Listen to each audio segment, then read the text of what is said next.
আগের বাড়ি তো দেখলেই দিদি জগদ্ধাত্রী মাকে আমাদের পাড়ার সাজিয়ে দিচ্ছিল। সাজানো তো কমপ্লিট হওয়ার পর মাকে জাস্ট অপূর্ব দেখতে লাগছিল। তারপরে এখন শুরু হয়ে গেছে সপ্তমীর পুজো।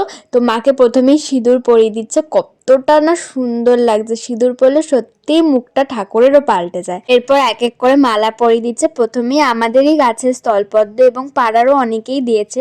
এইটার মালা গেঁথেছিল মা এবং দিদি এই মালাগুলো এনে রেখেছিল কালকে। আর বেলপাতার মালাটা কালকে রাতে আমি আর মা মিলে গেঁথে রেখেছিলাম। মাকে কত অপূর্ব লাগছে সব মালা পরানোর পরে, তোমরাই দেখো। এরপরে ফল নিবেদন করছিল দিদি। ওরা সবাই তো স্নান টান করেই শাড়ি পরে নিয়েছিল, কিন্তু আমি যেহেতু বিকালে পরবো, বিকালে ঘুরতে যাওয়ার প্ল্যান আছে, তাই আমি আর তখন পরিনি। তো এখন টিপ পরে নিলাম ঠাকুরের, এখন দিয়ে দিচ্ছি অঞ্জলি। এখন হচ্ছে সপ্তমীর অঞ্জলি, অষ্টমীর অঞ্জলিও দেবো, কিন্তু নবমীর অঞ্জলি আমি দিতে পারবো না, বলেইছি ঘুরতে যাবো, তখন শাড়ি পরবো, তখন সেই ভিডিও শেয়ার করবো। ততক্ষণের জন্য এখন বাই।